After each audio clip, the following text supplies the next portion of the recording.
kitchen was a war zone. Pots crashed like thunder. Steam rose like angry ghosts. The air was so hot it hurt to breathe. Evelyn wiped sweat from her forehead with the back of her hand, her other hand resting on her enormous belly, 8 months pregnant, and she felt like she was carrying the whole world inside her. Her feet screamed with pain. Her back ached like someone had tied rocks to her spine. But she couldn't stop. She wouldn't stop. "Order up!" shouted Marco, the head cook, his face red and shiny with sweat. Evelyn grabbed 2 steaming plates, balanced them carefully on her arms, and pushed through the kitchen doors into the dining room. Smile. Serve. Return. Repeat. That was her life now. Every day, the same dance. Every day, her body begging her to rest. Every day, she ignored it, because rest didn't pay the rent. Rest didn't buy baby clothes or diapers or formula. "I came here to survive," she whispered to herself as she walked back into the kitchen. The words had become her prayer, her battle cry, her reason to keep moving when everything hurt. The other waitresses gave her worried looks. They all knew what happened to workers who couldn't keep up. They'd seen it before. Thomas Bellamy, the owner of the Grand Sterling Hotel and Restaurant, didn't believe in second chances. He didn't believe in mercy. He believed in perfection. And if you couldn't give him that, you were out. 17 waitresses had quit or been fired in the last 6 months. 17. Some lasted a week. Some lasted only a day. The longest anyone had survived was 3 weeks. Evelyn had been here for 2 months. She was tired. She was huge. She was slow. But she was still here. "Evelyn, you okay?" asked Sarah, a young waitress with kind eyes. "You look ready to drop." "I'm fine," Evelyn lied, grabbing another order. Her baby kicked hard against her ribs, as if disagreeing. She pressed her hand to the spot and took a deep breath. "Just 5 more hours. I can do 5 more hours." Then the kitchen doors exploded open. Everyone froze. Thomas Bellamy had arrived. He was tall, with sharp eyes that looked like they could cut through steel. His navy blue suit was perfect, not a wrinkle, not a spot. His shoes gleamed like black mirrors. His face was hard, like it had been carved from stone and forgotten how to smile. He didn't walk. He marched, like a general inspecting soldiers who had already failed. The kitchen, which had been full of noise and life seconds ago, went silent. Even the pots seemed afraid to clatter. Bellamy's eyes swept across the room, like a searchlight looking for criminals. They landed on a plate Marco had just finished. He picked it up, studied it. His lip curled like he'd just smelled something rotten. Then he threw it. The plate exploded against the wall, pasta and sauce splattering everywhere like a food bomb had gone off. "This," Bellamy said, his voice cold and sharp, "is garbage. This is what you serve my guests. This is what I pay you for." Marco's face went pale. "Sir, I don't want excuses." Bellamy roared. His voice was like a whip cracking. "I want excellence. I want perfection. If you can't give me that, then get out of my kitchen and find a job flipping burgers at some disgusting fast food place." No one moved. No one breathed. Bellamy's eyes continued their hunt. They passed over Sarah, who looked down at her shoes. They passed over Marcus, who suddenly became very interested in stirring a pot. Then they landed on Evelyn. She was standing near the prep counter, one hand on her belly, exhaustion written all over her face. Her uniform was stained with sauce from earlier. Her hair was falling out of its ponytail. She looked exactly like what she was, a woman at the end of her rope, holding on with bleeding fingers. Bellamy's eyes narrowed. He walked toward her slowly, like a hunter approaching wounded prey. "You," he said, pointing at her belly like it was a crime. "How long have you been working in my restaurant?" Evelyn lifted her chin. Her legs trembled, but she wouldn't let him see her fear. 2 months, sir. 2 months. He said it like she'd just confessed to stealing.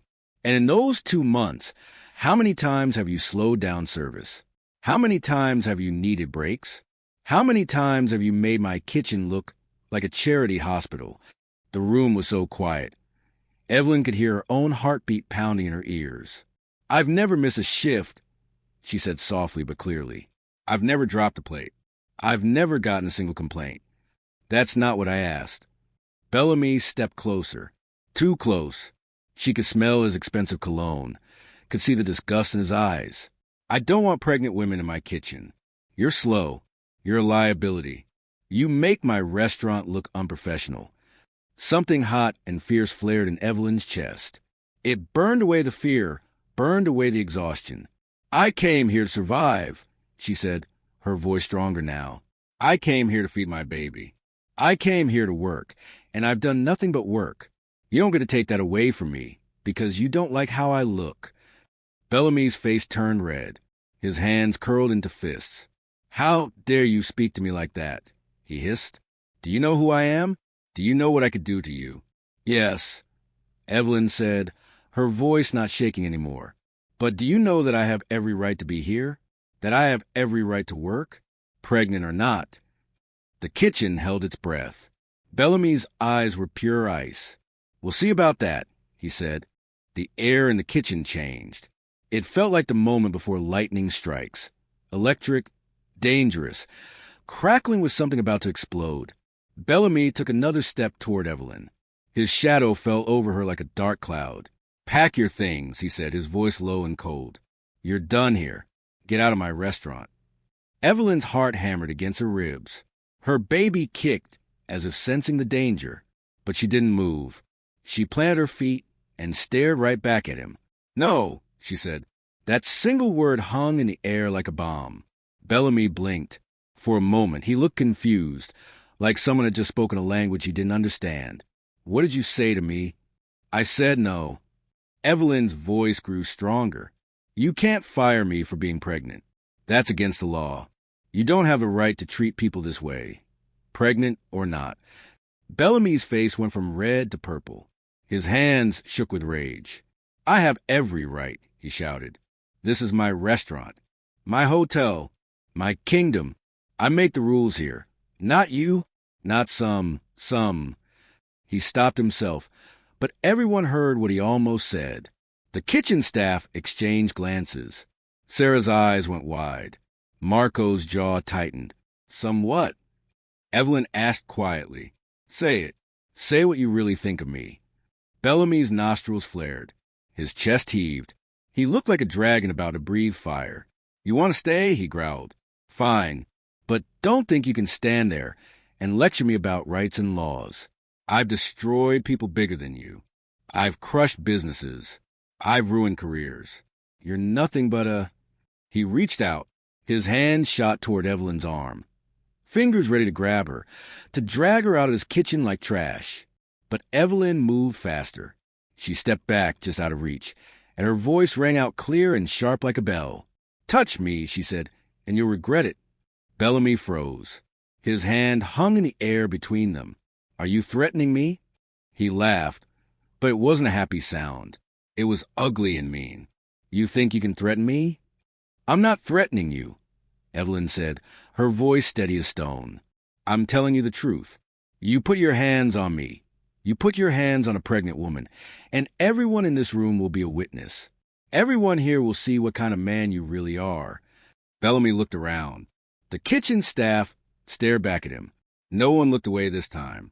Then Sarah did something brave, something dangerous, something that would change everything. She pulled out her phone, and she started recording. Bellamy's eyes locked onto the phone. His face went pale. What do you think you're doing? He whispered.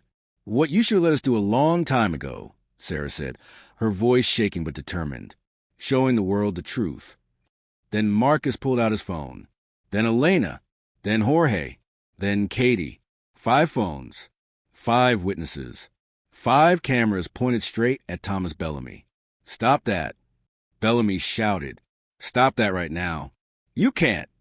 I'll have you all arrested. I'll sue you. You'll what? Evelyn asked. You'll show the police the video of you trying to grab a pregnant woman? You'll show a judge how you scream at your workers and throw food and tell people they're worthless. Bellamy's mouth opened and closed like a fish drowning in air. The power had shifted. Everyone felt it. The king was suddenly standing naked, and everyone could see. Then something unexpected happened. Bellamy's shoulders slumped. His hands felt his sides. His face, which had been twisted with rage, slowly crumpled into something else, something sad. He looked around at the phones, at the faces watching him, at the kitchen that had gone from fearing him to judging him. He started, then stopped. His voice had changed. It wasn't loud anymore. It wasn't sharp. It was quiet, almost broken. I didn't mean to. He looked at Evelyn, really looked at her, like he was seeing her as a person for the first time. When did I become this? He whispered. When did I turn into monster? No one answered. The question hung in the hot kitchen air. Bellamy's eyes grew distant, like he was looking into a past only he could see. My father, he said slowly, was like this. He screamed. He threw things. He told me I was never good enough, that I'd never amount to anything, that I was worthless. His voice cracked. I swore I'd never be like him. I swore I'd be better. A tear slid down his cheek. The staff stared in shock. They'd never seen him cry. They'd never seen him show any feeling except anger. But here I am, Bellamy continued, his voice thick with shame, doing exactly what he did, hurting people because I'm hurting, being cruel because someone was cruel to me. He looked at Evelyn. You don't deserve this. None of you do. The kitchen was so quiet. Evelyn could hear her own breathing. Bellamy wiped his face with his hand. He looked tired, not just regular tired, so tired, like he'd been carrying something heavy for so many years. He'd forgotten what it felt like to put it down. I've been alone for so long, he whispered. I have money. I have hotels and restaurants and houses. But I don't have anyone. Everyone hates me, and I made them hate me. He looked around at his staff, the people who cooked his food and served his guests and kept his restaurant running. I'm sorry, he said. 2 words. Simple words. But in that moment, they felt like magic. The apology hung in the air like smoke after a fire. Nobody knew what to do with it. Nobody knew if it was real. Evelyn studied Bellamy's face. She'd spent 2 months watching him terrorize people. She'd seen him fire workers for tiny mistakes. She'd watched him make grown men cry. But now he looked like a little boy who just realized he'd broken something precious and didn't know how to fix it. Sorry doesn't pay my rent, Evelyn said quietly. Sorry doesn't put food on my table. Sorry doesn't change what you've done to all the people who worked here before me. Bellamy flinched like she'd slapped him, but he nodded. You're right, he said. Words are cheap, especially my words. He took a deep breath. So let me do something that actually matters. He straightened up. His business face started to come back, but softer this time. Less like a weapon, more like a shield he was trying to put down. Evelyn, he said, looking directly at her, I want to offer you a position, not as a waitress, as acting restaurant manager. The kitchen gasped. Sarah's phone nearly slipped from her hands. Evelyn blinked. What? You heard me, Bellamy said. Manager. Full salary, triple what you're making now. Full health benefits. Paid maternity leave. When your baby comes, you take all the time you need. Your job will be waiting when you're ready. Evelyn's head spun. Was this real? Was this some kind of trick? And when you come back, Bellamy continued, you bring the baby with you if you need to. We'll set up a space. A crib in the manager's office, if that's what it takes. Whatever you need to make this work. He looked around at the rest of the staff. And that goes for all of you. No more screaming. No more throwing plates. No more treating people like they're disposable. His voice grew stronger. This kitchen needs to change. I need to change. And I need someone like Evelyn to show me how. Someone who's brave enough to stand up to a bully. Someone who knows what real strength looks like. Marco stepped forward. Mr. Bellamy, are you serious? Dead serious, Bellamy said. I'm tired, Marco. I'm tired of being angry. I'm tired of being alone. I'm tired of being the villain in everyone's story, including my own. He turned back to Evelyn. You don't have to decide right now, he said. Think about it. Talk to a lawyer, if you want. Make sure I put it all in writing. But please consider it. Help me turn this place into somewhere people actually want to work. Somewhere people are treated like human beings, not machines. Evelyn's hand rested on her belly. Her baby kicked like it was voting. She thought about the 17 waitresses who'd quit or been fired. She thought about all the late nights and aching feet and swallowing insults just to survive. She thought about how close she'd come to losing everything tonight. If you're loving Evelyn's story of courage and transformation, hit that share button and subscribe so you never miss stories about everyday heroes who changed the world. But she also thought about something else. She thought about power, real power, not the power to hurt people, but the power to protect them, the power to make rules that were fair, the power to build something better. I want it in writing, she said finally. Everything you just said. Contract. Signed. Legal. Bellamy nodded. You'll have it tomorrow. And I want a promise, Evelyn continued, her voice growing stronger. You don't just change for a week or a month and then go back to your old ways. You actually do the work. You actually become better. Because if you don't... She looked at the phone, still recording. All of this goes public. Every word. Every moment. Fair enough, Bellamy said. He almost smiled. Not a mean smile. A real one. Small and sad and hopeful. You drive a hard bargain. I have to, Evelyn said. I'm not just fighting for me anymore. She placed both hands on her belly. Inside, her baby moved like it was dancing. Bellamy nodded. Then we have a deal. He held out his hand. Evelyn looked at it. The same hand that had reached to grab her just minutes ago. The same hand that had thrown plates and pointed fingers and destroyed careers. But maybe hands could change. Maybe people could too. She shook it. The kitchen erupted in cheers. Sarah laughed and cried at the same time. Marco clapped Bellamy on the shoulder, carefully, like he wasn't quite sure if it was allowed. Elena and Jorge and Katie gathered around Evelyn, asking questions, celebrating, hardly believing what they'd just witnessed. All right, Bellamy said, and for the first time his voice wasn't angry when he said it. We still have a dinner service to finish. Let's show our guests what this kitchen can really do when we work together. The staff scattered back to their stations. But everything felt different now. The air wasn't heavy anymore. The heat didn't feel quite so suffocating. Even the clattering pots sounded less like warfare and more like music. Bellamy pulled Evelyn aside before she could return to work. Go home, he said gently. You've done enough tonight. More than enough. Rest. Take care of that baby. Come back tomorrow and we'll sign the papers. Evelyn wanted to argue. She wanted to finish her shift. But her body was screaming, and her baby was doing somersaults, and she realized she was allowed to rest now. She was allowed to take care of herself. Okay, she whispered. Thank you. No, Bellamy said quietly. Thank you. You saved my life tonight. You just don't know it yet. Evelyn walked home through streets lit by yellow streetlights. The night air was cool on her face. Her feet still hurt. Her back still ached. But something inside her felt different, lighter. She'd gone to work expecting another brutal shift. She'd expected to survive, nothing more. But she'd done more than survive. She'd fought back. She'd stood her ground. She'd changed the rules. And now she was going to be a manager. Now she was going to have health insurance when her baby came. Now she was going to have a future. Her baby kicked again, harder this time, like it was celebrating. Evelyn smiled and pressed her hand to the spot. We did it, she whispered to the tiny person inside her. We actually did it. She thought about the manager's office. She thought about the crib that might sit in the corner.